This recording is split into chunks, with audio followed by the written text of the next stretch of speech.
Thank you. Good afternoon. For those of you who were in FOSDEM 2 days ago, this is a different talk, but welcome to those who are doing the double FOSDEM and State of Open. This is another talk about SBOMs. So those of you who are doing the SBOM tour around the conference, it's slightly different. So really the full title is, why aren't you telling me you're using your software? Which is why we need SBOMs. So, okay, the agenda, a little bit of a motivation of why. You've probably seen some of this elsewhere, but I'll put my spin on it. Then explain what SBOMs are, give you some insights on what they're going to give you, some of the challenges and some of the opportunities, and then some takeaways and conclusions, and hopefully some time for Q&A. Bit about me. I'm from the north. I'm a startup in Manchester. I'm part of what's known as the Digital Security Hub, which is where that B is. I'm one of 12 startups that did an accelerator program early last year. Most of the time, in the weekends, I'm running around muddy fields. I had a weekend off because I was at FOSDEM. But I like challenges. But I also like giving back. So I also try and inform and educate the next generation. So I do teaching of Python through the Dojo Foundation. I support the Google Summer of Code, which is a great open source initiative, by mentoring students in getting their feet under the table about open source. And it's great sort of mentoring them and taking them through a development life cycle. And I'm a great advocate of STEM in terms of showing the wider thing of how software fits in the whole of the engineering. So what's the problem with software? Any CISOs in the room, that probably still gives you a cold sweat. I could have put any vulnerability. You know it's an important vulnerability because it's got a name. It's not just a number. But when it happened and you got the call from your the engineering manager or whoever, was that your reaction? Yippee! I know where it is. I can tell you what's happened, tell you what our impact is. Or was it, not again, where do I start? How long have I got? Most people don't know what's in their software. And the reason is software is now so complex with so many interconnecting parts coming from interconnecting organizations, it's very hard to keep track of all that. And if you're trying to manage risk, it's really hard if you haven't understand the full perimeter. If you don't know what's inside your product, how on earth can you assess the risk of that? So let's introduce software bill of materials. It was mentioned in the keynote as quite a very important thing. It's now very much on the landscape, in the landscape of governments around the world. So here's my analogy. When we go to a restaurant, what's the first thing you get asked? Have you got any allergies? It's almost before you've actually sat down. Have you got any allergies? And they're asking, before I give you any food, are you going to be allergic to anything? Are you going to have an allergic reaction? Are you going to be, do we need to change the menu such that you don't have particular ingredients? What you also want is, you'd like that to be fresh. You don't want that to be out of date. You want that to be the freshest ingredients as well. Because that's the set of ingredients that the chef has. And actually, he's going to put them in a number of different configurations. So my son will have a burger without lettuce. I'll have the lettuce. Those are two different configurations of the same, inverted commas, product. So we need to track that product and the configuration of that product separately.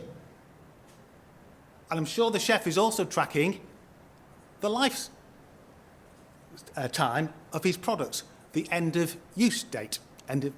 So how long is that tomatoes fresh for, such that he can actually use it in that product? The analogy is software is the same. Software is a component. It's built of components. it has a use-by date. Let's call that end of life or end of support. You want to be using the freshest ingredients. That's you want to use the currentest version or the best version that you want. So an SBOM is a set of ingredients. I think we've seen that before in other talks today. So here's the formal definition, and there's some quite important things here. It's machine readable. That means it's good for automation. It's good for sharing between technologies. So you can put it and exchange it. Don't give it as a document. Give it as something that's electronic and readable and shareable by technology. And SBOMs are there to be, not to be archived away and squirreled away in some repository. They're there to be shared openly within an organisation and between organisations. Because everyone will get different insights from the data that's inside them. And ultimately, an SBOM is part of your risk strategy. It's not just your software, it's the risk that you as an organisation are exposed to or you're exposing your customers to. And you need to keep track of that because that will change over time. So when I take an SBOM, that's what an SBOM could look like. That's a browser. 141 items, I think, when I counted it. Any one of those components could be a vulnerability. That's the allergic reaction that you could get. And the worst allergic reactions lead to an exploit, potentially a ransomware attack, data breach, etc. How are you keeping track of that? If that's just one browser, how many other applications do you have sitting on your servers, on your desktops, etc.? And when you update Firefox, you're updating just one item of that. You're not updating all these things typically. So we need to do something different. But lots of things have been happening over the last 3-4 years. SolarWinds, I think, was a wake-up call about the supply chain. Are we keeping control of it? And then President Biden issued his exec order for cybersecurity. And that really kick-started the need for increased transparency of software. And then Log4j happened in December. If everyone had had an SBOM at that time, people wouldn't have spent their Christmases looking over their source code and finding out whether they were affected. It wasn't Christmas, it was beyond that, many months afterwards. If they'd already had it, I think that would have shown the value of it immediately. But people struggled to understand. Most people didn't realise they were using that because it's a component that was buried deep within the dependencies. Linux Foundation looked at the state of the industry early 2022 to see were people starting to become ready with SBOMs. People were starting to become aware of it. Obviously, the exec order had helped, but there's still work to be done. And the OpenSSF then started various activities to improve the security of open source, including SBOM everywhere. Educate, evangelise, more tooling. COA, Europe was starting to do something similar. UK, we did a consultation 12 months ago, which has then came up with a response a couple of weeks ago. I'll show you some of the thoughts on that later. But we've already seen the medical market in the States has already said we need more of that transparency. If we look at where the COA is going to take, if we want to sell products into the European market, we're going to have to require that increased transparency. So it's coming. I think it's valuable to do now. Don't wait for the regulation. So this is what the UK's response was, and I just quickly looked through SBOMs and searched for SBOMs and tried to pull out some of the key points. Everyone agrees it's a useful tool. Tracking dependencies, working out what your components are. But the comment was only useful in certain circumstances. I think it's useful everywhere. Why wouldn't you want to understand where your dependencies are and what components you've got? Some industries it's really important to, but are you really want to not bother if you just say, okay, I'm a retail business, do I not need it? I think you do. Totally agree, SBOMs on their own are not sufficient. They're part of the strategy, part of your risk strategy, and they're not the means to the end. So the other things need to be around with them.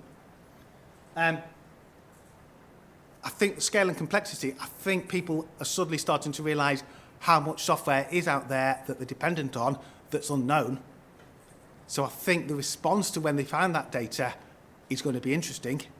So our businesses really opened up to that possibility. They've got a lot more that they didn't know about, the iceberg effect. Yes, it's new-ish. SBOMs have been around for 2011, primarily for license compliance. Okay, they're still evolving, because we've seen the standards are continually evolving. I think we can start using. You should start using them now. There's value in them already. And there was an interesting comment. The government was going to work with NCSC to provide some guidance, and the guidance was ensure customers understand how to assess the security of a supplier. Yes, great. Surely there's other guidance you can provide, how a developer can use to assure the development of their product before they ship it. Surely there's more guidance than just that. Because if you're doing a secure development lifecycle, which I'm sure every product developer is doing, those are all the things you should be doing. On all of those, an SBOM is going to help you answer those questions effectively, efficiently, and consistently. Because I'm sure we're all doing checking every third-party dependency or that we in-source into our business, into our product. We understand where it's come from. We understand the pedigree. Are we tracking it? I'm sure many organisations could be better. Are we managing obsolete components? I think we all know what happens, an obsolete component will happen, but are we really actively monitoring that? SBOM is going to really help you with that. And it is through the whole life cycle. It's not a just before a ship, that's it, job's done. No, you need to be doing it throughout your life cycle, throughout your development process. There was a great slide earlier this afternoon which showed the whole software life cycle from where an SBOM can be developed. And an SBOM applies to lots of people, not just the technical people, the compliance people, the oversight people. The CISO should be encouraging this because it's going to give him the oversight and his risk profile so he can understand the risk that the organisation is exposed to and their customers. And if you generate an SBOM, you should be consuming an SBOM because there's value in that. If you're going past from your dev teams to your quality teams to your security teams, there's information that's really valuable. Let's use that as an SBOM, as an enabler for better communication within our teams.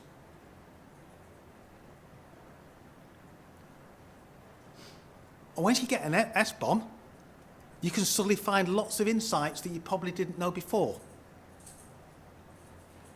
Have you got multiple versions? If you've got multiple products, have you got multiple versions of a base product that you're supporting? Maybe you've forgotten to upgrade a product. This will be quite easy to start seeing those patterns. Maybe you could save money. Where are the products that are not being maintained that you really rely on? Should you be helping them?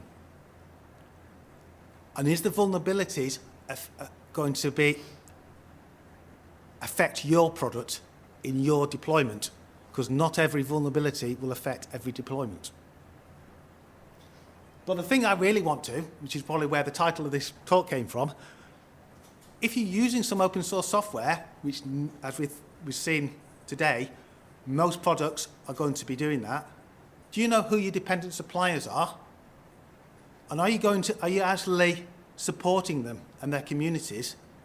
Because if you're dependent on them, they could do with a bit of help.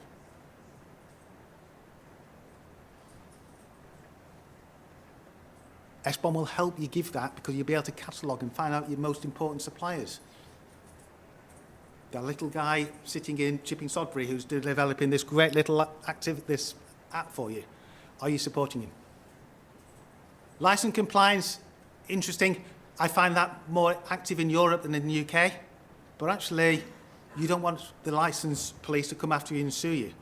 And particularly if you're a small business and you start building software and then you get acquired by a bigger company, which is great for the founders, you don't want them to have a due diligence problem when the mergers and acquisitions come out.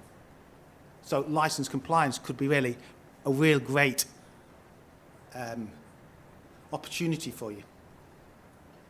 But ultimately, this is improving security and resilience, which we all want, and it's also going to effectively improve your decision making as well. But there are a few problems. The SBOM industry is growing, but if you look at an SBOM from one vendor, compare it with another, they all have strengths and weaknesses. We all know that. The tooling is getting better, but you need to ensure that the quality is there, is delivering the information you need to deliver your decisions. Try and deliver SBOM with the most information you all have available to you, not just the minimum information just to satisfy some regulation or compliance needs. Data enrichment is really critical. Similarly, there's a risk. Everyone says, well, I'm giving you a list of ingredients, that's sharing my IP. Don't forget, it's a list of ingredients. It's not the recipe. Coca-Cola give you the list of ingredients on that can of Coke. They don't tell you how to make that can of Coke. SBOM's the same. And the threat, well, you already know the threat because you've done threat modeling. So there's no new threat. You've done threat modeling. You understand that threat already. And finally, how is it going to be used? What's the analysis going to be used for? Hopefully, the consumers of your SBOMs are going to work with you and not beat you up and say, why are you using version X of this component? They're going to work with you and help you. So SBOMs is all part of community, a partnership between the supply chain upstream and downstream. Don't think of it as throwing your things over the wall.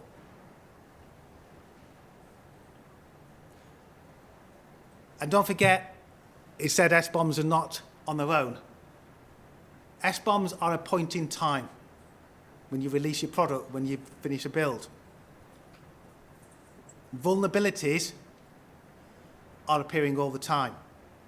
So you continually need to be assessing the vulnerability status of your product against that baseline, that SBOM.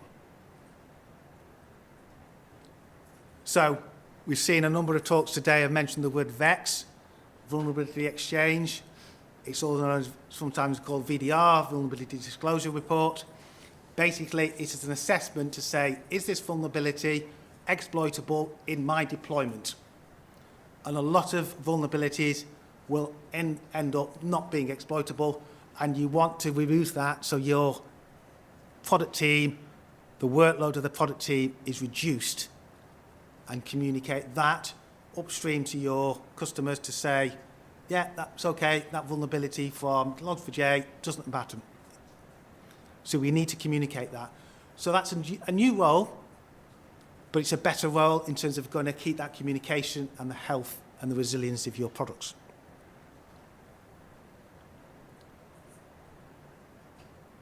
So there's a few conclusions and takeaways. You've probably gathered I'm quite keen on SBOMs because I think SBOMs can deliver value today. So they're should be very much part of your product development lifecycle now. And they need to be throughout the supply chain. So you need to be encouraging with whoever you're working with and ensure that they communicate and you work together. So it's all part of a partnership. When you're procuring, and I don't know whether anyone here is a part of the procurement process, encourage your suppliers to provide SBOMs in both formats. There's two main formats, SPDX and Cyclone DX. Please encourage them to do both. They're reasonably compatible, but they do have strengths and weaknesses.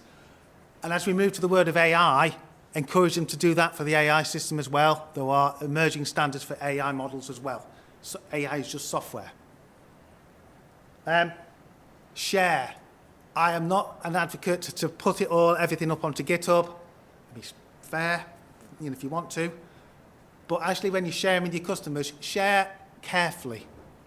Yes, there's some sensitive information in there, but that's no different to any other business information you're sharing. Support your open source products. SBOM will help you identify who you're dependent on, particularly when you look at groups of SBOMs. And support your little teams who are probably all volunteers, but you're dependent on. And be also, from the procurement perspective, be realistic with vulnerabilities. Every software will have some vulnerabilities. Most of those vulnerabilities are not applicable. So having metrics to say no critical vulnerabilities doesn't, in my set, doesn't really make sense, because it depends on the deployment and where it's used and whether that actual vulnerability is actually applicable, because it might be on a function that you're not using in your application. And finally, for regulation, we've already seen today there's regulation in the UK, in the US, there's CRA in Europe is starting to do that. Software is global, software is not national. So try and make sure the regulation is harmonized, and we don't really want divergence, because ultimately, if you're a software provider, I don't want to say, well, that release of software complies with the US, that one connects with the CRA, this one connects with the UK. Let's try and have one baseline that everybody can use. So that's me. I think that's my LinkedIn link. That's my email, that's my company, and that's me in Manchester. So thank you very much.